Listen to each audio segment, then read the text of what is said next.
Yo, what's good, everybody? It's Tuesday, January 5th, 2021. Hope you all had a great new year.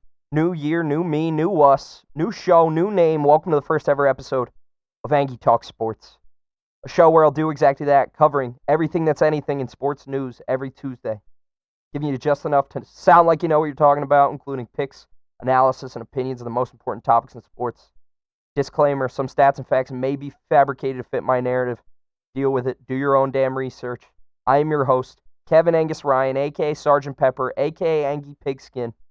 We have a huge show for you today, with news out of the NBA, the NFL, the UFC, and for some reason, Serie A soccer. But there's no need to waste any time. We finally made it. Against all odds, the NFL has completed the regular season, and we're now faced with every NFL player's favorite time of the year, the off-season. With 18 teams eliminated, a majority of the NFL players are long gone, ripping hookah, sipping margaritas, dicking exotic women in Tahiti, and reflecting on the fact their team didn't have the juice this year. Only the strong survive in this league. The 14 remaining teams are still getting up early and grinding every day for their shot at the Lombardi Trophy. In spite of the invisible enemy, the Wuhanic Plague, or its scientific name, the Kung Flu, the NFL and the players should be proud that they were able to accomplish this season with minimal interruption. For those football-hating, good-time-killing mask Nazis out there who said this season could never happen without a bubble, the NFL was the only sports league so far to complete the regular season without any changes to their actual team matchup schedule. With challenges in health and safety protocols and rescheduling games and players actually getting the virus and having to sit out due to the Kung Flu, all without a bubble, the NFL was able to accomplish this on time without the need for Week 18. We saw greatness on and off the field this season. We saw greatness this weekend. We saw teams win that final game to clinch their chance to make a playoff push. We saw teams have their hearts broken, entire fan bases' hearts crushed right in front of our eyes this weekend. But on to the 14 teams that have survived in the AFC. Led off, number one, no surprise here, get the bye, the Kansas City Chiefs, Roll Chiefs, the returning Super Bowl champs, led by Patty Mahomes and Andy Reid, are the team to beat going into this playoffs. Number two, out of the AFC East, led by Josh Allen, the Buffalo Bills. Bills Mafia allowed back into the stadium for their game against the Colts, the number 7 Colts, led by Phil Rivers. It's really been a breakout season for Josh Allen and the Bills. They've been doing unbelievably. Ranked number 2 in the AFC East. I think my prediction for this game is that the Bills will make light work of the Colts, winning 28-17. The Steelers coming in at number 3 in the AFC, led by Big Ben and the boys, Juju, the TikTok twins. They are facing the number 6 Browns, led by Baker Mayfield, and the Browns have looked good as of late as the Steelers have slipped towards the end of the season. But the corona, the old COVID-19 broke into the Browns locker room, has a stranglehold upon them, so we'll see. I think the Browns straight up, I would pick them to win this game, but it really depends on who's out. I think their coach might even have it. I think they might have a new play caller. That's a lot to take in. Few days before a playoff game. The same guy calling your plays all season, and they change it up right on you at the last second. I picked the Browns, but that is tentative on the coronavirus situation. If it is bad, the Steelers are good. They do have a shot to win. It's not like I'm picking the Browns crazy straight up, and especially not if the corona gets its hands, gets its dirty paws on them. Coming in at number 4, the Titans, led by King Henry and Ryan Tannehill, are going against the number 5 Ravens and Lamar Jackson. And I think that's a easy Ravens victory. The 4-5 games they're not really ever upsets. They're just the team that won the division versus the best wildcard team, which is usually better than the team that won the 4th best division. But now to the NFC. The boys out in Green Bay, the Cheeseheads, old Packers lead off the NFC, 13-3, led by the GOAT, The MVP locked in, plus 800 is the next closest odds to win. He's minus 2,000. So lock the MVP. Secured the bye, 13-3. Aaron Rodgers, the GOAT. Coming in at number 2 out of the NFC is the New Orleans Saints, led by Drew Brees and AK. I just think it's going to absolutely be a child's play on Nickelodeon. The Saints playing the number 7 Bears. The Saints are going to smoke them. The Saints are going to come marching in. And the Saints are going to send the Bears back home packing in Chicago. But, hey, the Bears made it. Number 7. That's not bad. Having different quarterbacks. Having Mitch Trubisky, who, on all accounts, stinks at throwing the football. Nick Foles. They figured their stuff out, and they were able to secure the number 7 spot. We'll see what happens. I think the Saints smoke the Bears. Then we have at number 3, led by Russell Wilson and Pete Carroll. The Seattle Seahawks taking on the number 6 Rams, led by Jared Goff. And I do also think this is going to be a smoking. This is going to be a blowout. The Seahawks are going to run all over the Rams. The Rams just don't got the juice. That's really all I need to say about that game. Number 4, the Washington football team. After the craziest events that we saw in Week 17 to determine that the Washington football team will be the NFC champion, Alex Smith will at home.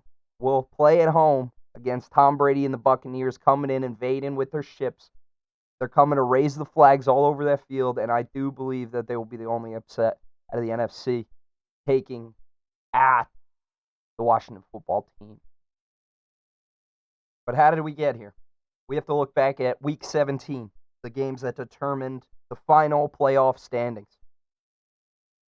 And the first game we need to talk about from Week 17 is the Philadelphia Eagles versus the Washington football team, the last game of the season. The conclusion, the exclamation point on what was a wild year. And this couldn't have been a worse final game.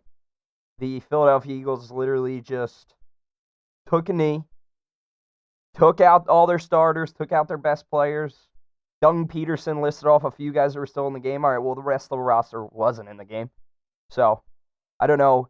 You could say you weren't trying to tank. That was the most embarrassing thing I've seen ever. And while I would love to get into how much of an absolute disgrace of an organization the Philadelphia Eagles are, I need to say that there is no better NFC East champion for 2020 than the football team out of Washington. With all they've went through this season, all the preseason allegations about their owner, about Dan Snyder, which might be true. Well, nobody knows.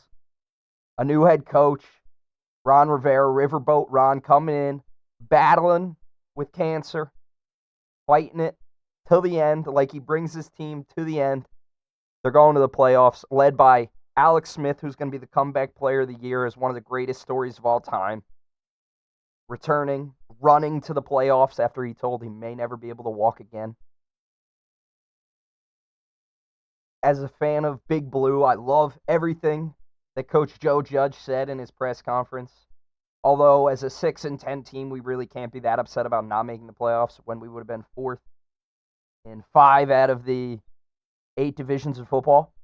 So we really can't complain. You got to win more games. We got to get back in the lab. But the speech that Joe Judge gave should have every Big Blue fan in Big Blue Nation fired the hell up.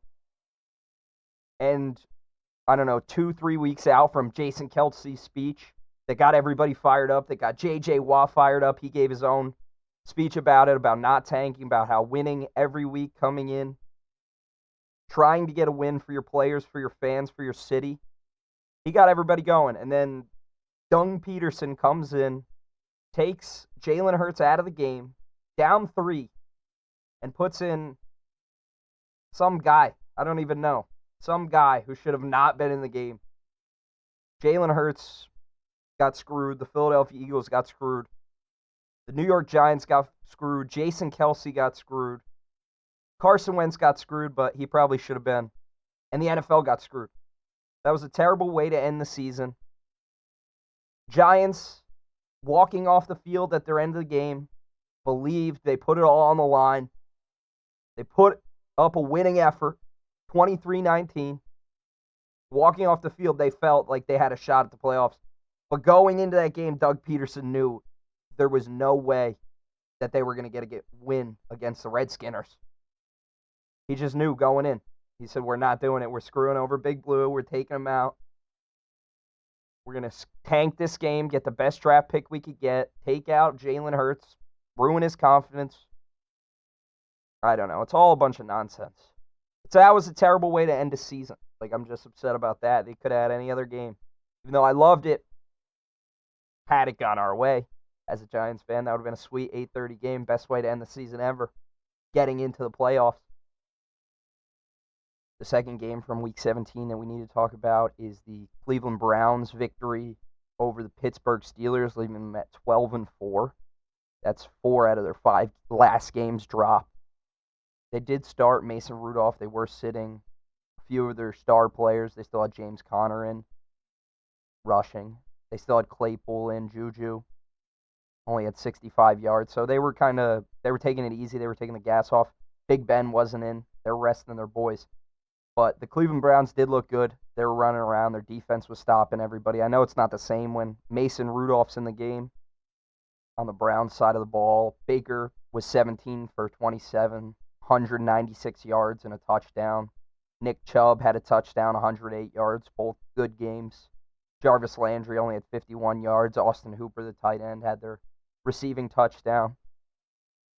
But the Browns look good. The Steelers, I don't think they've looked good all season. They just had a good record. They had a good run. Like, they were winning games by minimal amounts.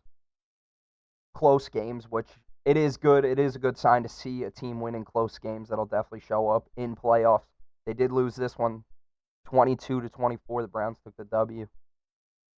For everybody in Big Blue Nation, the Giants took home the W over the Dallas Cowboys. The sorry Cowboys, they stink. The Cowgirls, as some may call them. Andy Dalton, the Red Rocket, he was out there. He threw for 243, 29 for 47. I mean, you got to complete a little bit more passes than that, pal, if you want to take down Big Blue. He had 1 interception, no touchdowns. Let's go, Andy. Find the end zone. Zeke had 1 rushing touchdown. On Big Blue's side of the ball, Danny Dimes, 17 for 25, 229 yards, 2 touchdowns, 1 interception. It's all right. You got the W. We still love you, Danny. Old Wayne Gallman, 65 yards. Sterling Shepard had a rushing touchdown. We had 2 receiving touchdowns from Sterling Shepard and Dante Pettis. The boys just look good. Big Blue, we came off that field thinking we had a chance. Little did we know, Doug Peterson had a knife for our backs. But it was a huge win over a in-conference rival. New York Giants take the W, 23-19. In a battle of the NFC, the Green Bay Packers, 13-3, defeated the Chicago Bears, 8-8. Both made the playoffs. Bears ranked 7th in the NFC. 2nd in the NFC North. The Bears went up early, 7 points in the first quarter, but Aaron Rodgers throwing for 240 yards and 4 touchdowns. The MVP, the GOAT, led his boys down the field, throwing to MVS, Devontae Adams, Tunyon Jr., Robert Tunyon Jr., and then Dominique Daphne for 1 reception and 13 yards, but that 1 reception was in the end zone. MVS had 87 yards. Just overall good day for the boys up there in Wisconsin. See how the Bears are doing. Mitch Trubisky, 1 interception, no touchdowns. That's not going to do it going against the boys with 252 yards passing. But Green Bay takes this one, 35-16. Both teams in the playoffs, they might meet in round 2 or 3. We'll see. The Packers get the bye. Number 1 NFC seed. The Los Angeles Rams played the Arizona Cardinals and got the victory, 18-7. Kyler Murray was injured during this game. He only had 11 pass attempts, 87 yards, 8 for 11. no touchdowns, no interceptions. And then Chris Streveler came in, backup, threw for 1 touchdown, 1 interception, 105 yards. Not bad. He was moving the ball for a backup, got it in the end zone. Who was that? 2. Jonathan Ward, 1 catch, 11 yards in the end zone. Their leading receiver, Dan Arnold, only had 46 yards. Rushing, Kenyon Drake only had 36 yards. So not a lot of movement over on the Cardinal side, but Kyler got hurt. What can you expect? The Rams over there on the other side of the ball were starting John Wolford at QB. The Wolfman, 231 yards, 0 touchdowns, 1 interception, 22 for 38. John Wolford, though, 6 carries, 56 yards, not bad, 9.3 average. He's their leading rusher. Cam Akers, their leading receiver, 52 yards. They had a few turnovers and interception, and Matt Gay had 10 points kicking. And they take it home, 18-7, over the Arizona Cardinals, cementing their 10-6 season, their 2020 season, landing them in a playoff spot at number 6 overall in the NFC West, coming in second. The Tampa Bay Bucks absolutely steamrolled the Atlanta Falcons in their final game of the season, sending them home with their 4-12 record. Matt Ryan threw for 265 yards and 2 touchdowns. Not bad. No interceptions. But that was a exclamation point on what was a terrible season for the Atlanta Falcons. We'll see if Matt Ryan goes back. I know he's got a large contract, so he's either going to be tough to trade, tough to cut. He's going to be a penalty off the cap, or if they keep him coming back, can they build around him? Can they fill in the spots that they need to make up? Or is he just too old? Is he not going to be able to get it done? I think he's got another round left in the tank, especially if he's got Julio coming back. I think they could build around him, but I don't know. I just think his contract's too hard, so I think they have to. Too hard to move. But the Tampa Bay Bucks, Tom Brady, of course, throwing for 399 yards. 1 away for 400. 4 touchdowns. 1 interception, though. Even goats throw interceptions. 26 for 41. Rojo with 78 yards and a touchdown. AB and Chris Godwin, both with a pair of touchdowns.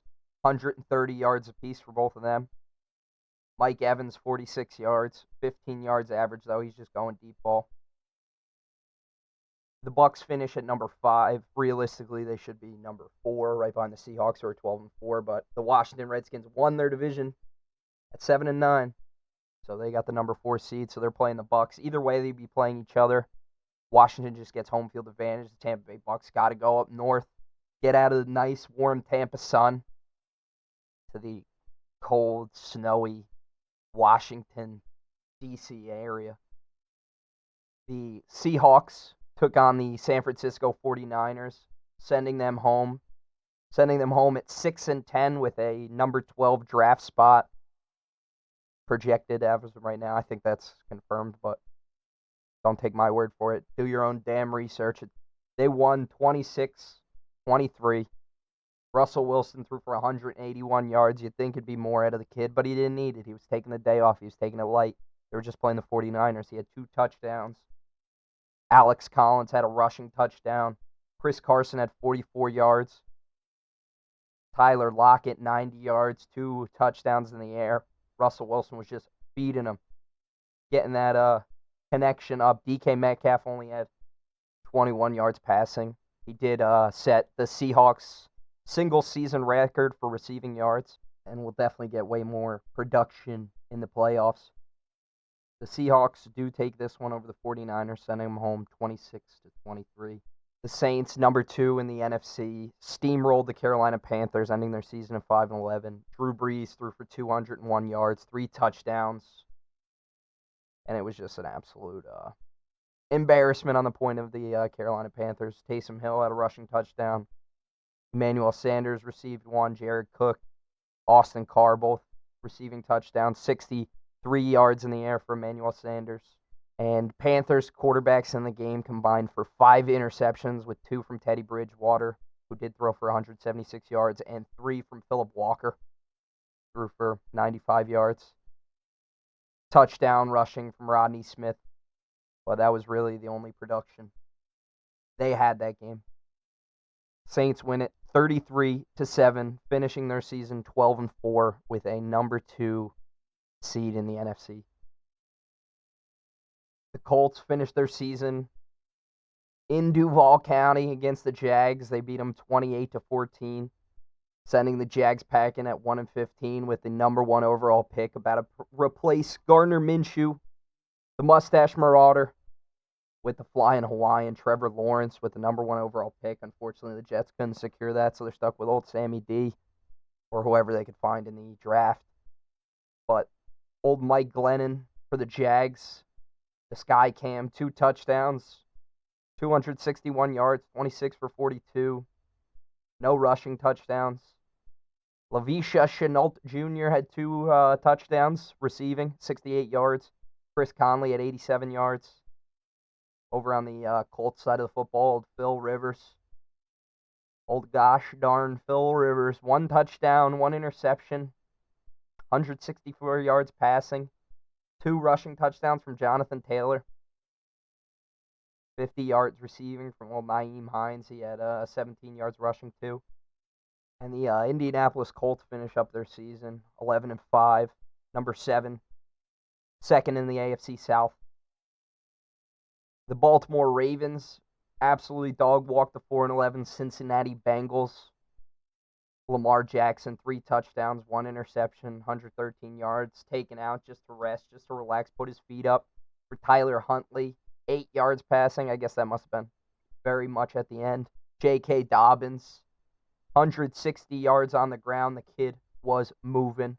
Lamar Jackson, 97 yards on the ground, 8.8 yards per run. That is not bad for a quarterback. I guess it's still not bad for a running back. Miles Boykins, 43 yards. Marquise Brown, 2 touchdowns, 41 yards. Not a lot of movement through the air, but that's how they were scoring some of their touchdowns. But they were really moving the ball, running, as they do. Cincinnati Bengals scored 3 points, 48 yards out of the quarterback, Brandon Allen. Only 48 yards through the air. 2 interceptions, 6 for 21. I would love to know his quarterback rating in this game. Not be good. No touchdowns, just 1 field goal. And that sends the Cincinnati Bengals packing with a number 6 draft pick. 4-11 and 1. Good try, guys. See you next year. But the Baltimore Ravens absolutely destroy them. 38-3. In an unexpected shootout, the Tennessee Titans take the victory over the Houston Texans, 41-38. High scoring, a lot of ball movement. Ryan Tannehill, 216 yards through the air, 1 touchdown. Derrick Henry, 250 yards on 34 carries. Ryan Tannehill even had 38 yards rushing. The boys were moving the chains. 250 yards rushing for Derrick Henry. That's crazy. A.J. Brown through the air, 1 touchdown, 151 yards. The Titans were moving, but the Titans' defense was not stopping the Houston Texans, who were only 4-12. Deshaun Watson, 365 yards through the air, 3 touchdowns, 1 interception. Maybe if he didn't throw that, they might have won this game. David Johnson, Deshaun Watson, combined for over 90 yards rushing. David Johnson with 84. Brandon Cooks, 166 yards in the air, 2 touchdowns. Kiki Kuti with 90. And Pharaoh Brown with another receiving touchdown. The Tennessee Titans take this one, ending their season at 11-5 with the number 4 seed in the AFC, winning their division in the AFC South. The Miami Dolphins took a big loss to the Buffalo Bills, 56-26, ending the Dolphins season with the 18th pick in the draft at 10-6. The Buffalo Bills get the 2nd seed overall in the playoffs at 13-3. The Dolphins were led by Tua Tagovailoa with 361 yards through the air, but 3 interceptions, a touchdown. Rushing, not much at all. Salvin Ahmed was their leading rusher with 6 carries for 29 yards. Through the air, though, Devontae Parker was able to get 116 yards, but nobody else cracked 50. Buffalo Bills, Josh Allen was slinging 3 touchdowns, 1 interception. Matt Barkley came in to a relief pitcher, Mariano Rivera in the 9th inning, just to let the boys rest. He had a 1 touchdown and interception as well. On the ground, Antonio Williams with 63 yards, 2 touchdowns. Gabriel Davis was their leading receiver with a touchdown, 107 yards. Stephon Diggs, 76 yards through the air. Isaiah McKenzie had 2 touchdowns, and John Brown had 1. But the Buffalo Bills take this, secure their number 2 seed in the playoffs with a 56-26 victory over the Dolphins. The Los Angeles Chargers end their season with the 13th overall pick. They end their season on a high note, though, taking out the Kansas City Chiefs. Not that the Chiefs weren't taking the weekend off, 14-2. They're 14-1 going into the weekend. They already had the number 1 seed locked up. Patty Mahomes didn't play. The Chiefs were led by Chad Henne, who did bring them down the field twice through no interceptions, through 2 touchdowns, 218 yards. Darwin Thomas had a rushing touchdown, 45 yards on the ground. He also had 65 yards in the air and a touchdown receiving as well. Byron Pringle had a receiving touchdown too. Really, no one you would expect on the Chiefs roster is on this list, but they all took the weekend off. They were chilling, relaxing. The Los Angeles Chargers, unfortunately, your season has come to an end.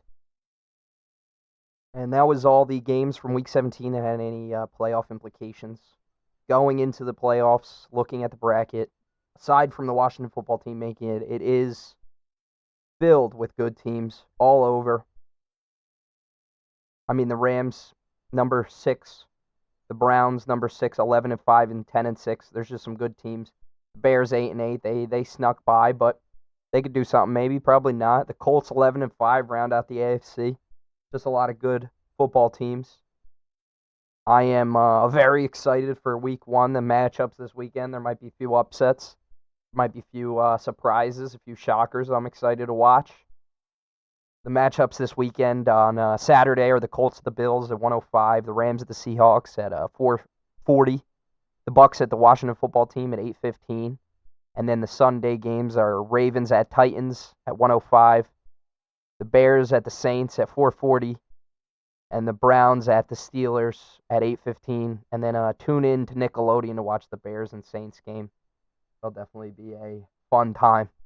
But that's all we got for football this weekend. In other sports, we had the NBA. Steph Curry and Draymond combined for 63. Steph had 62 in his career high. A few days after Dame Lillard was said to be the best point guard in the league, Steph Curry had to show up, drop 62 on him real quick, beat them. But there's been a lot of talk about Steph recently. Steph even clapped back after the game. He said he took all that personally after he just put up a career high, just to show everybody that he could still ball out. He didn't need KD. He didn't need nothing. Steph and the Warriors are looking good. I still don't think anybody could take down. His 62 was in the second game of the series against the Trailblazers. They're both 3-3. They won that game 137-122 after losing the first one. Steph dropped 62. Oubre had 17. Dame dropped 32 in the second game. I mean, he balled out too. 122 points out of the Trailblazers isn't bad, but Steph dropped 62, and that was the difference. Since then, the Warriors have had one game, making them 4-3 with a win over the Sacramento Kings. Steph Curry had 30 in that one. Oubre had another 18. Wiggins had a 16-point contribution. Harrison Barnes on the other side had 18. De'Aaron Fox had 18. But the Warriors take that one 137-106 over the Sacramento Kings. Luka Doncic starts heating up again with his first triple-double after a pretty slow start with their win over the Houston Rockets. He had season highs with 33 points, 16 rebounds, and 11 assists. His first triple-double this season. After a slow start, he came back a little slow. He came back a little thick. Looked like a thick boy. He was moving slow out there, a piano on his back. Coach Rich Carlisle Said his preparation schedule was thrown off. He got a little behind the curve, but he's working his way back, and he's where he needs to be. Luka's coming. The young goat, the baby goat, behind around. Now has 3 of the top 5 performances of a player under 22 years old. So the baby goat is still racking up achievements that really haven't been seen before. He does have one of the best starts to a career of any NBA player ever. And he's back. The kid is back, ready to go, ready for the season. We all know the season doesn't start for a while now, but he's ready for it. The Indiana Pacers led a comeback against the New Orleans Pelicans with 20 seconds left. Victor Oladipo hit a three-pointer to cut the lead to 3, and then they forced a steal. Miles Turner hitting a 3 with 6.7 seconds left to go in the game, tying it, forcing it into overtime. Stayed even till the end, and then Malcolm Brogdon hit the game-winning floater with 1.7 seconds left. The Pacers took this one 118 to 116 in overtime, sending the Pelicans to 4-3 and the Pacers to 5-2. After about 7 games in for every NBA team, the Eastern Conference stacks up with the 76ers on top, followed by the Magic, the Pacers, the Celtics, and the Knicks. Tied with the Knicks, they have a 4-3 record, are the Cavs, the Bucks, and the Hawks. Following them is the Heat at 3-3, but the 76ers are 6-1. The Magic are 5-2. The Pacers are 5-2. The Celtics are 5-3. And then in the West, the Clippers are in control of that conference as of right now at 5-2. The Suns are tied with them at 5-2, as well as the Lakers. The Jazz are at 4-2. The Pelicans are at 4-3. And at number 6, the Warriors are at 4-3. Everyone else is behind them. The Trailblazers 3-3. The Mavericks 3-4. The Kings 3-4. Obviously, all these rankings are irrelevant at this point of the season, only 7 games in, but there are some standouts, including the Knicks. The Pacers are up there, 5-2, third in the East. Over in the West, the Suns in second place. That's shocking. Everybody else over there seems to be in the right spot. With the Knicks, they took a loss their first game against the Pacers and their second game against the 76ers, but since then, they've lost 1 to the Raptors, beating the Bucks, the Cavaliers, the Pacers, and the Hawks, and their next game tomorrow night is at 7:30 against the Jazz, with all of their statistical categories being led by Julius Randle. He leads in points with 22.1, rebounds with 11.4, assists with 7.4. Their next leading scorer is Alec Burks, a.k.a. the Big Bird, with 20.7 points, 3 rebounds. And R.J. Barrett with 18.3 points. He'll probably get that up as the season moves forward. But the Knicks are definitely making a case for most interesting story 7 games in. But we'll see where they are 20, 30, 40 games in. We'll talk about the Knicks again. I don't think we will be talking about the Knicks again. They will probably be outside the top 7, the top 8, as they usually do. The leader of the East, the Philadelphia 76ers, have started their season 6-1, with their only loss coming from the Cavaliers, 118-64. The Cavs were undefeated at that time. But other than that, they beat the Raptors, the Tampa Bay Raptors, the Hornets, the Magic, the Hornets again, the Wizards, and the Knicks. Led by their usual guys, Ben Simmons, Joel Embiid. Trust the process. That's what got them there. That's what will take them forward, hopefully. They added in Dwight Howard, Danny Green, trying to get a little bit of that Lakers magic on there. And so far it's worked. They're 6-1. Currently, they're at the top of the East. I do not believe they will be at the end of the year, but we'll see. They look good.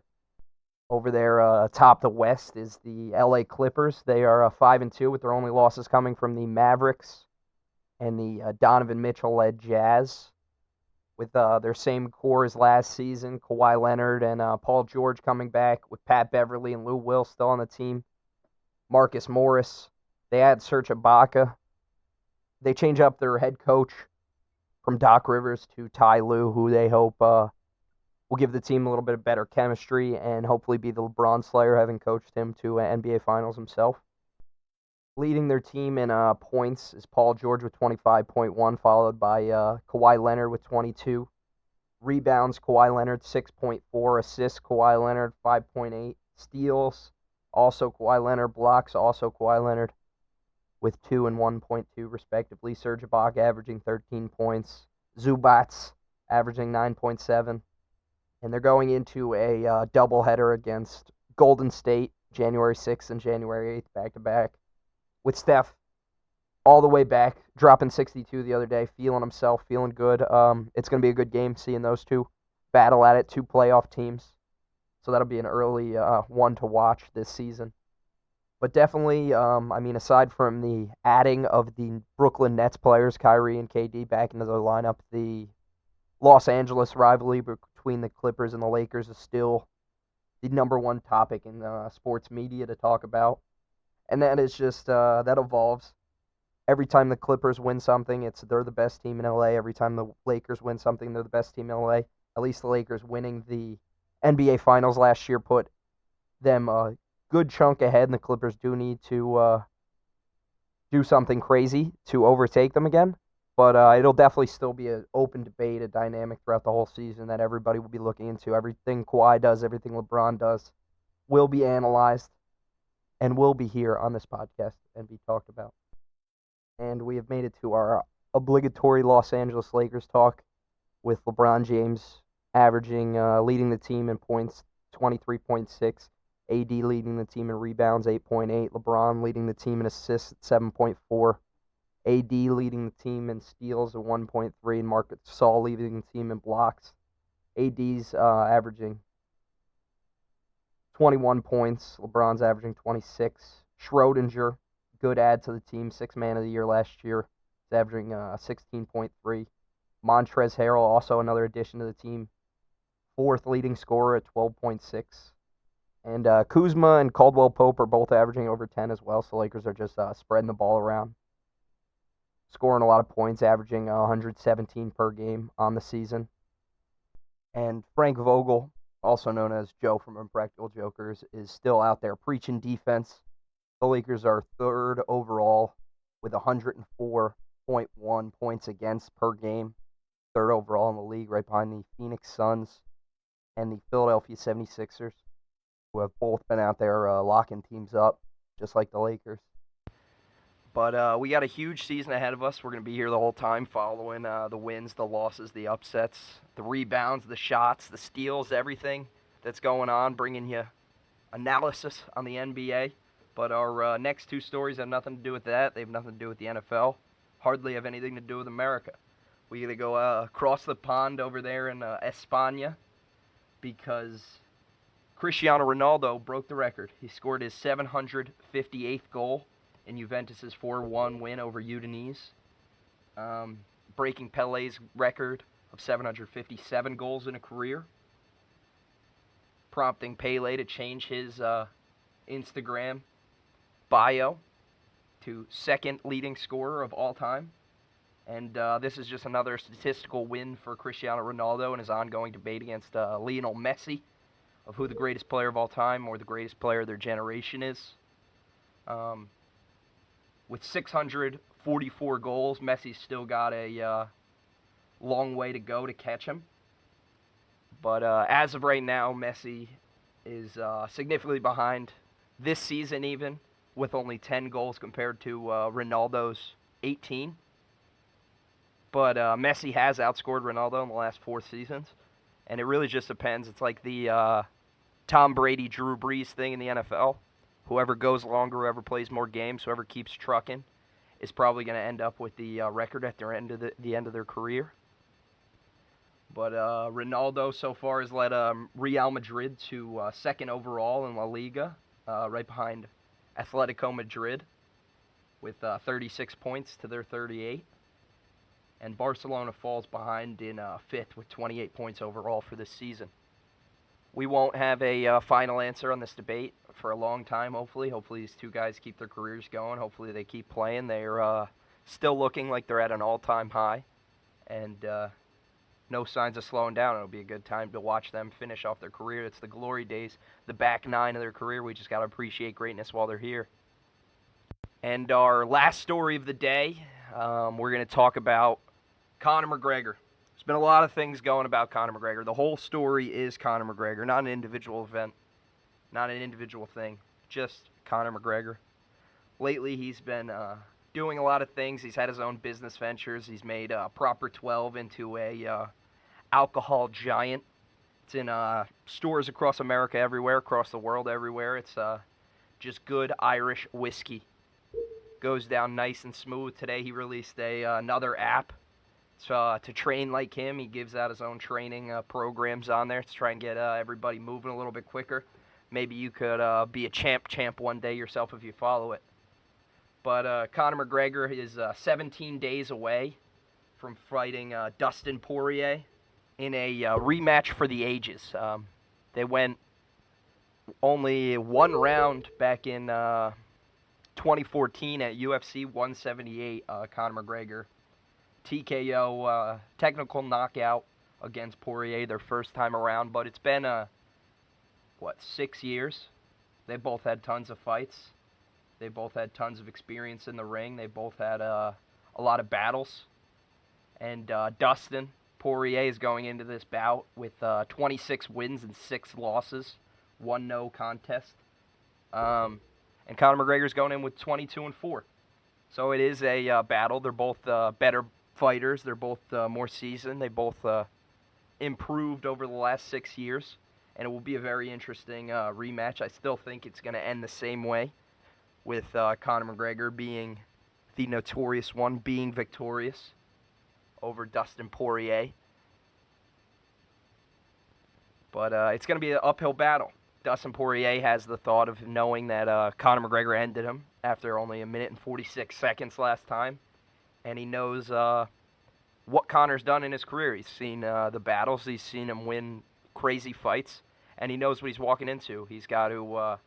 basically, as Daniel Cormier said it best, he's got to convince himself in his mind he needs to fully believe that Conor McGregor just caught him with a lucky punch and that he wasn't outfought. Because if he goes into that fight with a mindset already knowing that Conor McGregor is a better fighter than him, it's definitely not going to end up well for him. But he has had some big matches. He's had some tests since the first time around with Conor McGregor. He's definitely grown as a fighter. He had probably one of the best fights of 2020. Against Dan Hooker. They both it was a fight of the year contender. I don't think Dana White gave it to the boys, but it was an awesome fight. It literally was just a bloodbath, punches being thrown, and he did take the win on that one. And that was his first fight back from fighting the King, the Russian, Khabib Nurmagomedov. Obviously, he took a loss to Big Khabib. I don't think anybody can take him down. But it will be a very interesting fight. Round 2, it doesn't seem to be as heated as some of Conor's other fights. There's not as much verbal disrespecting. There's not as much hatred fueled going into it. I think there's a little bit, at least an ounce of respect between the two fighters. They both have already gone in the cage against each other. They both know what they could do. It'll definitely be a very interesting fight. I'm very excited. It's only 17 days away. Out on Fight Island, January 23rd, 2021. UFC 257. Dustin Poirier versus Conor the Notorious McGregor, round 2. And let me know who you got, who you're taking in the fight, who you're riding with, who you're throwing your money on. I am definitely sticking with my Irish brethren and taking the Notorious. But we'll see. We'll definitely talk more about the fight. We'll get more into details as it comes up, and definitely after. We'll talk about everything that happened. But, yeah, that's the show. That's all I got. We talked about the NFL playoffs. We talked about how we got here. We talked about the contenders. We talked about the posers. We talked about the teams that really got a shot to go out and win it. Who will win it? You let me know. I'm not really sure. I'll definitely have more picks probably coming up next week. We talked about Week 17. We talked about the teams that just narrowly squawked by. I don't think squawk's a word. Squeaked by to make it into the playoffs. We talked about the NBA. We talked about all the nonsense that always goes around on the NBA. There's always a bunch of drama over there. We talked about some GOATs. We had Aaron Rodgers. We talked about him early. Christiano Ronaldo. We talked about him late. We talked about Conor McGregor. It's just been a good week in sports, and there'll be another good week in sports. I know coming up next Wednesday. Tune back in. Angy Talk Sports. We're going to be running it back every Wednesday. And thanks for coming.